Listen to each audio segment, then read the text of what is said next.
It is Tuesday night for us, Wednesday morning for you guys. You guys know what that means. Tonight for Wednesday night is Bible study. We're still in the book of Romans, and it just keeps getting better and better, guys. It's I know it's been a while since I've done a devotional. I'm gonna explain to you why. Man, it's been an interesting last couple of weeks. Um, Last week, after the day after Steve Riggle was here and his wife Becky, our president of Grace International, that night, that Sunday night, Monday, I got sick, man. I got like a 48-hour flu and cold. So obviously, I was in no shape to do a devotional. And that was not yesterday or the last 2 days. I'm talking about last week, Monday and Tuesday. I felt sick. We stayed home. Wednesday, I woke up feeling better, and but I still didn't leave the house until the evening to come do the Bible study. If you remember last week's Bible study, and I didn't feel sick anymore, but it was weird because after Bible study, I guess from talking that whole hour, I don't know. By the time I got home, I could hardly talk. I'd lost my voice, and I stayed that way. Still feel a little hoarse, but stayed that way all that Wednesday, so I couldn't do devotional, couldn't talk. Thursday, Friday, Saturday, all those days, I had pretty much lost my voice, and I didn't even know how I was going to preach on Sunday. But Saturday, I was feeling better, but my voice was still raspy. But I'd asked Brother Armando if he could do the Spanish service because I'm like, man, I don't know if I'm going to get through the English service. My voice feels like even though I wasn't sick anymore, I felt great, but my voice, and if I would force it, I would start coughing, and so I couldn't do devotional because if I did, I would have just started coughing. So I just try to minimize my talking and just kind of letting my throat rest and for Sunday service, and so and the weirdest thing happened. I still don't understand what happened, but then on Sunday morning, I get up, ready to get ready for church. Gonna just fight through it and preach the one English service, and I go to the restroom in the house, and I'm just kind of washing my face, and I look in the mirror, and my eyes were completely red. It was crazy. That had never happened to me ever before.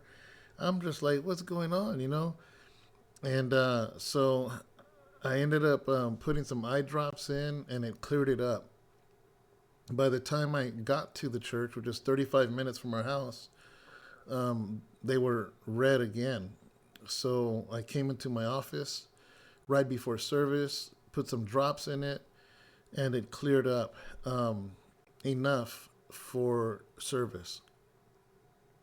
And then by the time I finished service, I don't. They were red. People were like, "Man, what's wrong? Are you tired or something?" And I'm like, "No, I don't know what's going on."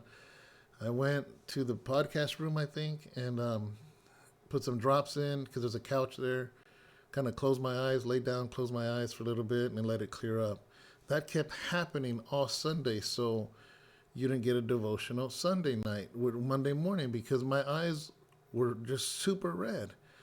And until finally today, my voice still feels raspy. My eyes are no longer red for the first time today. So, from feeling sick, losing my voice, and my eyes being red, it's been a strange week and a half. Today was the first day that my eyes are normal, so here I am. I still feel raspy a little bit, and hold on. Hello? I'm in the middle of recording right now. Bye.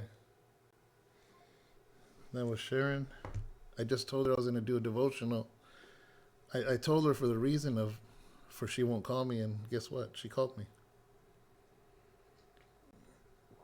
So today here I am. Have Bible study tomorrow night and yeah, finally, getting better, and so, anyways, it was weird because a lot of people, well, not a lot of people, some people last 2 weeks they got colds and flus, and it is what it is. But anyways, so I just wanted to let you guys know why I haven't been doing a devotional. And like when you did see me preach or do a Wednesday Bible study, I was kind of pushing my way through that, guys. I'm not one to be like, oh, I'm sick, I can't do nothing. You know what I mean? I don't really like to do that. And I wasn't feeling that bad that I couldn't preach. I wasn't feeling that bad, but man, doing a devotional would have been really hard, because I would have started coughing, and and then with the red eyes, you know. But other than that, things have been really moving forward, guys. I don't even know how to describe what God is doing here at the church, and I just know that it is beyond me and beyond Sharon, and it's an interesting thing these days because it's different in a good way, but at the same time it's about getting acclimated to what is happening. Like for instance, we're not used to having people help, but people have been helping. We're not used to people taking on um, ministries without us having our hands in it, like it used to be, and we're seeing that happen. The Bible College is growing tremendously, and so much excitement over the courses that we are offering. The children's ministry is phenomenal. The youth ministry is powerful, and the evangelism team is just growing. And it's just insane because I got so used to for so many years of if either I wasn't doing it or Sharon wasn't doing it, it wasn't gonna happen, and it's a beautiful thing. At the same time, I'm not gonna lie, man, it's a scary thing because it's going beyond us, and that's what we've always wanted, right? I mean, that's what the whole thing is I kind of think of it like, remember when you were a kid and you went to fly a kite and there was a little wind. It wasn't super windy, but there was a little breeze. So because there was a little breeze, you had to release some of the string and you had to sort of run with the kite to get it up in the air. And it took a little work to get that kite. But once the wind caught the kite, it took a force upon itself. And once it was gliding up there, a few feet away from you, 10 feet up, 15 feet up, it allowed you to release the entire string, 50 feet, 70, however long your string was. And you didn't have to run anymore. You didn't have to work as hard anymore.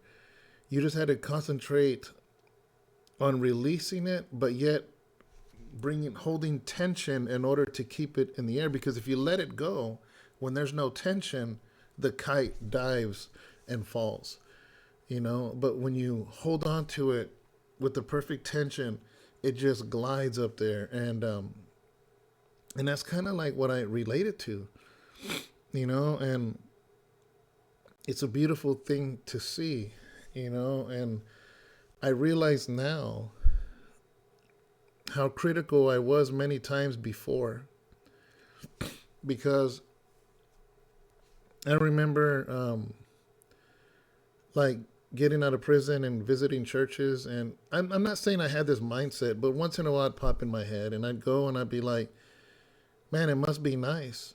They got this building, they have all these teachers, they have these kids programs, they have this, they have that. Must be nice.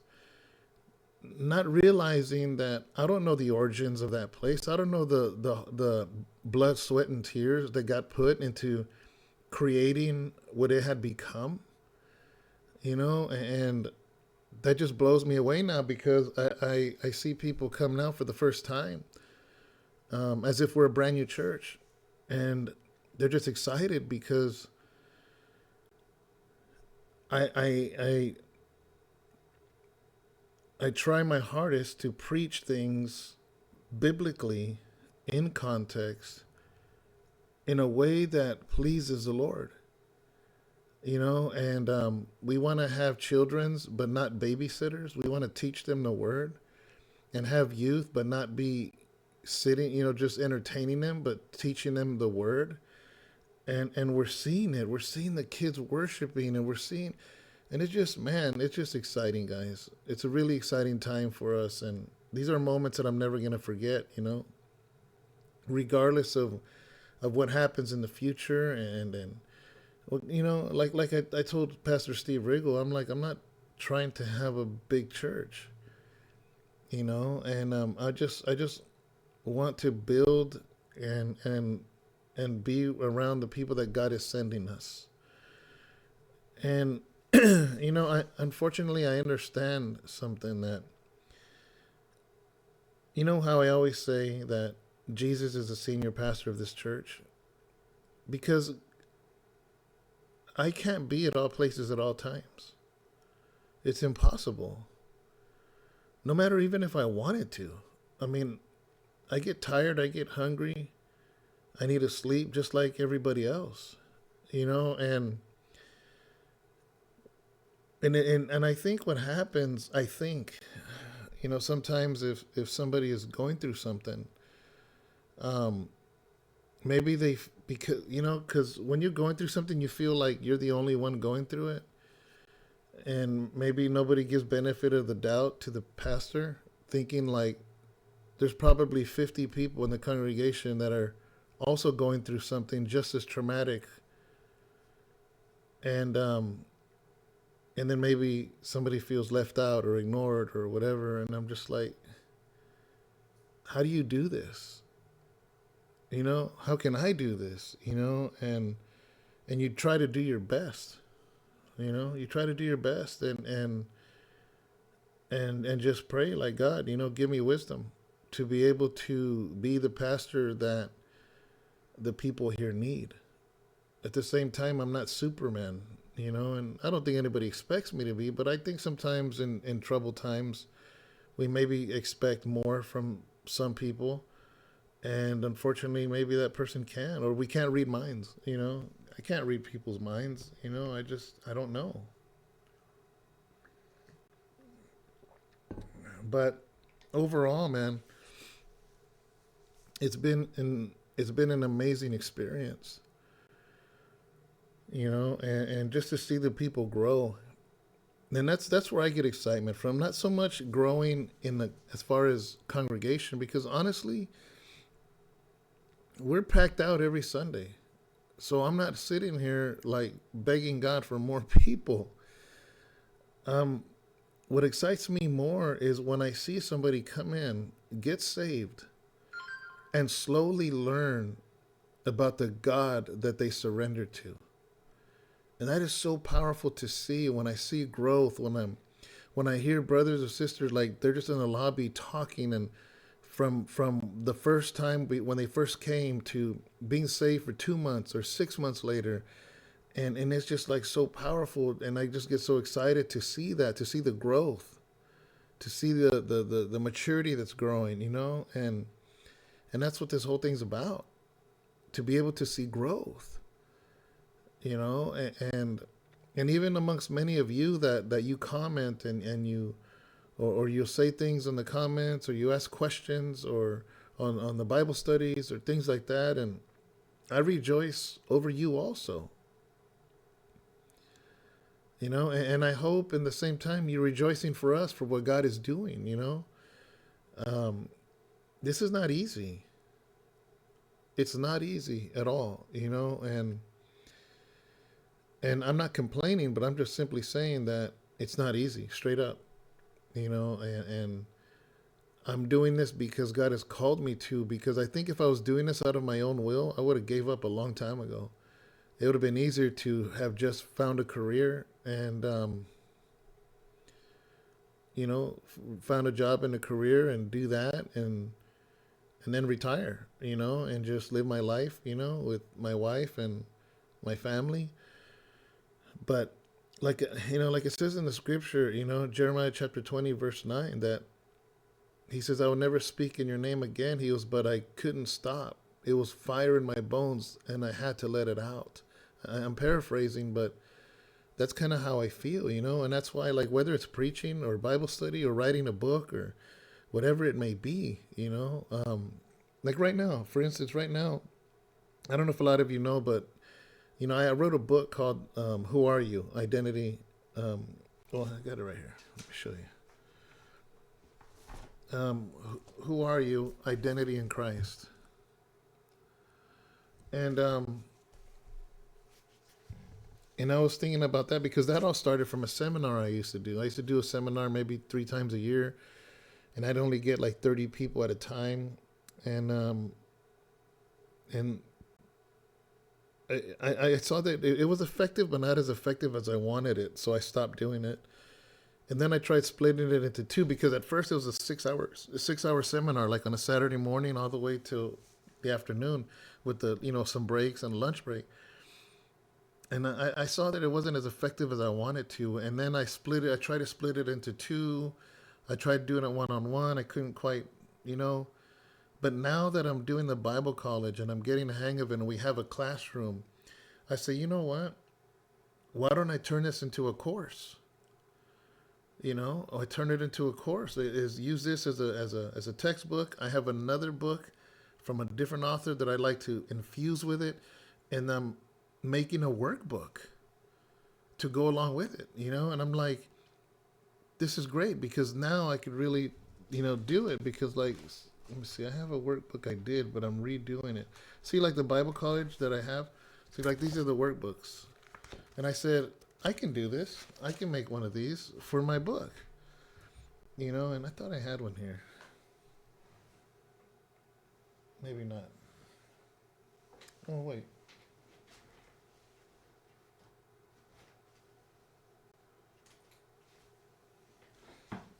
I thought I did. Oh, wait. Here it is. Yeah, see? I did this when I did the seminars, but now I'm like taking my time because I want to do it with excellence, so that way I'm going to turn it into a 12-week course and 12 lessons, 12-week course, hands-on, identity in Christ, learn your identity, learn how to lay hands on the sick, learn how to pray for those that have unclean spirits in them, and just do this deep integrated 12-week teaching and hands-on. And I'm really excited about it. So that's kind of what I was working on right now, is working on that workbook. So I'll probably be releasing that pretty soon through the Bible college, and if that's something you're interested in. But like I said, man, we got exciting times ahead of us, and so many things, and I'm excited for those of you that are along for the ride, that are along with us, coming alongside us, and that's exciting, and it's very humbling, and just realize that we're just human. We're just humans, and everybody in the churches too. That's the thing about the church is interesting. I was just talking to Sharon about this, that, you can't be sensitive when you come into a church family, because in the same way you might have parts of you that are broken, so does everybody else, and you got to understand that you're not the only one. A lot of people are hurting. Maybe people are hurting from the past, people are hurting from the present, people are hurting from things that have happened like today or yesterday and just happened, or people are sometimes stressed out, they have deadlines, they have worries, they have lost loved ones, they have, and then you get all these people into one building, and And if you don't come in realizing that everybody else is probably just as broken as you are, or even worse, then you're going to have a hard time, because that's what a church is. You know, it'd be like being in a hospital and being mad because other people are sick too. It's just, we just got to have an open heart and an open mind to realize that, you know, and there's nobody perfect. There's only one that's perfect, and that's Christ, you know? So anyways, guys, I just wanted to do this devotional, let you guys know what's been going on. Continue to hit like, comment, share, and you know, we look forward to more fellowship with you guys and more videos and more things. You know, now that I'm feeling better, my voice is better. I'm surprised it's 20 minutes and I haven't coughed. That's a blessing, you know. So, um, okay, sorry. Anyways, guys, I will see you for Bible study. We have prayer at 6:30 every single Wednesday. We go live, and after prayer, it transitions into worship at 7 o'clock and Bible study. Basically, it's a midweek service. So join us every Wednesday. So tonight, join us, and I'll see you there. And if you don't want to forget, make sure you're subscribed. That way, you get a notification that we are on. So anyways, guys, God bless you. Thank you so much. And I'll see you guys tomorrow for Bible study. See you later.